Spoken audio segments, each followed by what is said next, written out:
Welcome to the Stop Down Photography Podcast, episode 31. I'm your host, Scott Davenport. Today's topic is the photo feedback loop.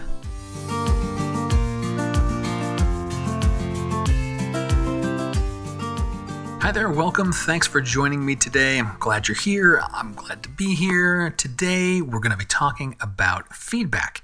Feedback is important to growing as a photographer, as an artist. And not all feedback comes at the same speed. If you enjoy today's podcast, please share it with a friend. And if you can, please leave a rating on Apple Podcasts. Those ratings really help others find the show. So, feedback. I'm going to go out on a limb here that you think feedback is generally valuable. And I certainly do. It's part of improving as a photographer. Now, feedback is twofold. There's two pieces. The first piece is the feedback itself. Is it good feedback? Is it constructive?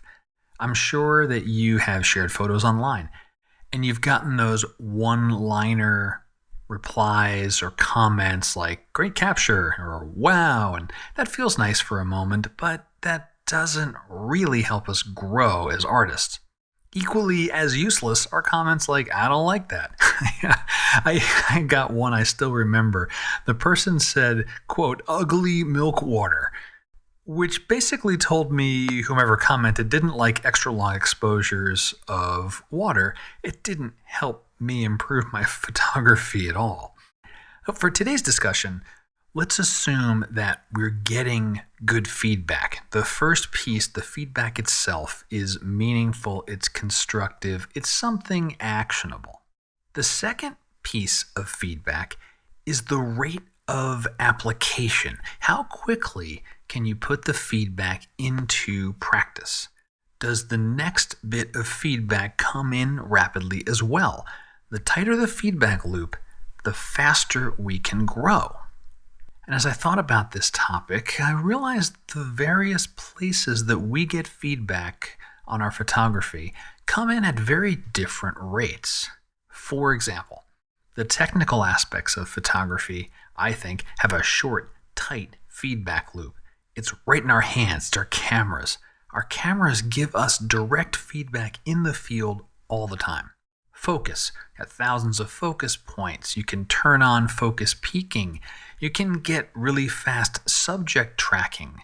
All those things helping us nail focus. And we know when we didn't get it.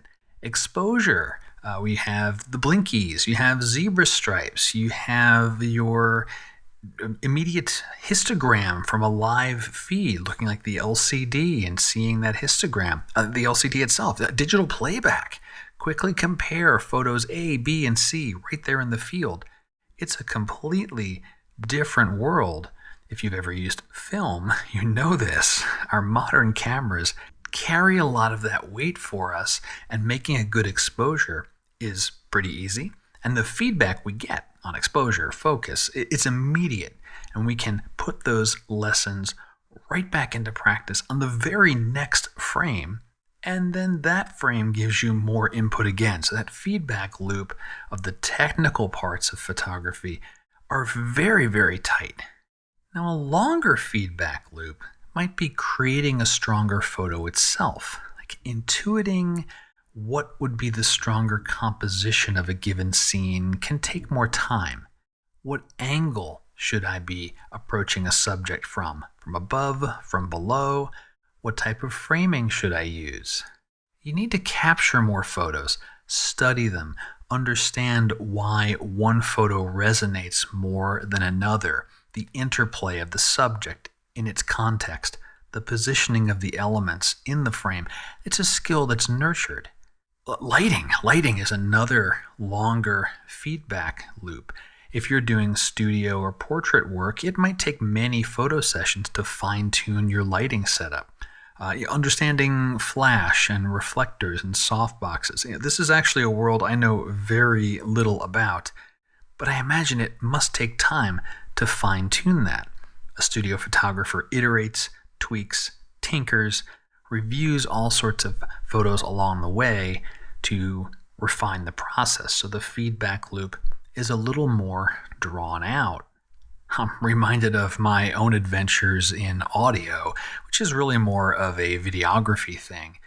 But as a content creator for YouTube, audio has been by far the biggest area of growth for me. Capturing good audio in the field took a while. In the studio, it took a while. Each had their own sets of challenges. This podcast is another example. Every environment's got its own unique items to adjust, and those take time. The feedback loop is longer. Post-processing could be another area. Our skills with the tools grow over time.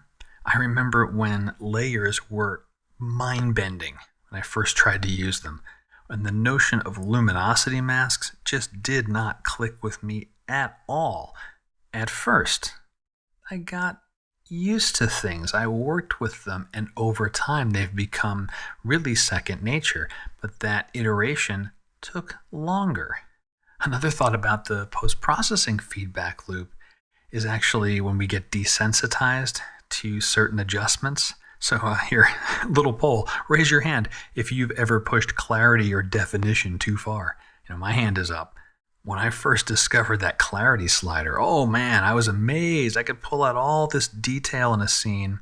I used it a lot, and I got used to seeing very highly produced photos with high amounts of clarity.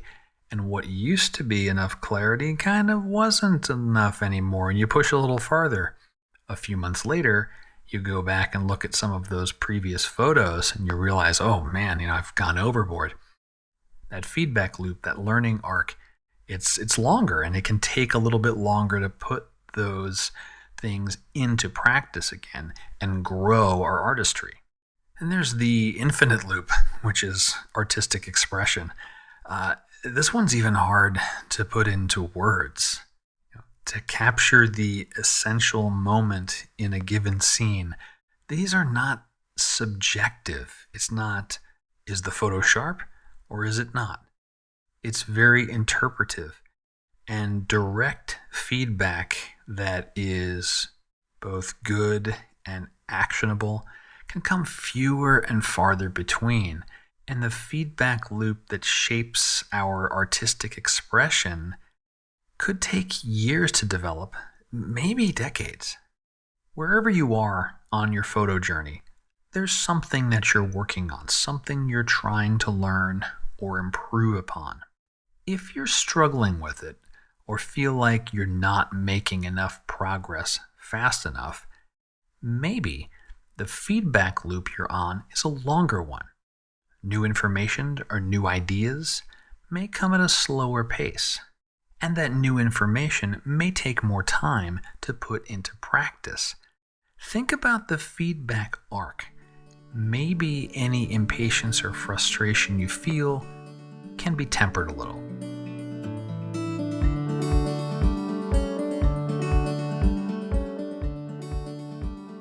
Some additional thoughts about these feedback loops. Of course, we want to improve, and it feels good when we can improve quickly. So what are some thoughts around tightening these feedback loops? The short stuff, for the camera work, it's really just leverage the camera.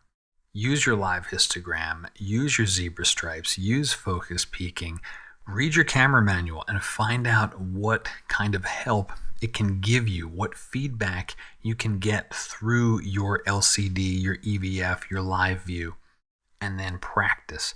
Notice when the camera warns you. Take a moment. Why did the camera warn me?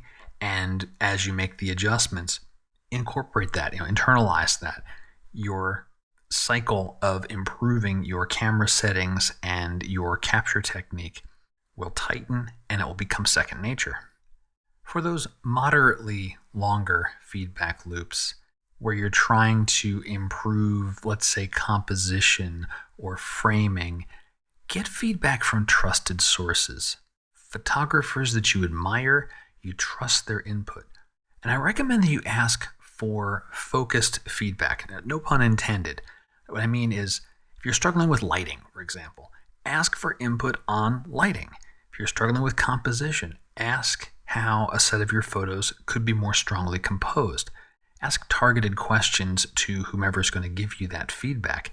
And hey, if you're giving feedback, if you're on the receiving end of someone asking you for feedback because they see you as a trusted source, have a listen to episode 17 of this podcast. I share some thoughts about delivering critique and doing it with empathy, because it's highly likely the person's work you're critiquing is on a different point on their photo journey compared to yours. For that long, if not infinite loop, I do not know if I've got specific guidance. Self-diagnosing, introspection, reflection are certainly worthwhile. If you're not self-critiquing your work or periodically taking a look at older segments of your work compared to newer segments to see how your style has changed, give that a try. Maybe have a small cadre of friends, like a long-term group. It could be a smaller segment of a larger camera club where you are going to develop a relationship over many years. Someone who will know your art and know where you were and where you've grown to. And then ask them for feedback. Ask them for targeted, focused feedback. You may get some interesting insights. While I'm thinking of it, if you're a working professional, get feedback from your clients. The input may drift toward the business side of things beyond the photos. Like not only I like these photos, or whatever that might be, but also I like the way that you communicated, or I would like to get more of this or less of that. Hey, that's good too. It's just good business. And do remember that you are still the artist. You have the final say on what to do with the feedback. You can absorb the feedback, listen to it, and choose whether or not to put it into action. If you haven't already listened to episode 4 of this podcast, I really encourage you to do so. I share a great story about George Harrison listening to and summarily turning down feedback from Paul McCartney, and I think it squarely relates to photographers and owning your art. A quick update on Luminar start to finish. That is the next video course I'm working on. It is nearly complete and should be available sometime this month in August of 2020. So if you're a Luminar user, you're looking to expand your skills, be on the lookout for that. That course will be made available free to members of Patreon. So if you are part of the Patreon community, thank you again for supporting this show. And one of the ways I get to thank you tangibly is with courses like this, like Luminar Start to Finish. So that will be made available to the Patreon members free of charge, and you should see it in your Patreon feed in the month of August. And if you're interested in learning more about the Patreon community, supporting this show, making this podcast possible, and actually helping thousands of other photographers enjoy their photography, it supports other things I do in addition to this podcast, check the show notes. There's a link to the Patreon community. There's also a button on every page of stopdownpodcast.com called Support the Show. You can learn more about it. And that will wrap up this week's episode on feedback. I hope you found it useful, maybe inspiring. Maybe you want to get yourself some feedback, or at least start paying a little more attention to what your camera's telling you. That's a great place to start because it's in the palm of your hand. I'm working on another topic for next week, and if you've got a question about photography, I would love to hear from you. You can contact me directly through the contact form on stopdownpodcast.com. Messages come right to me. And again, if you enjoyed the podcast, please tell a friend. And if you have a moment, please add a rating on Apple Podcast. Until next time, my name is Scott Davenport. Have fun.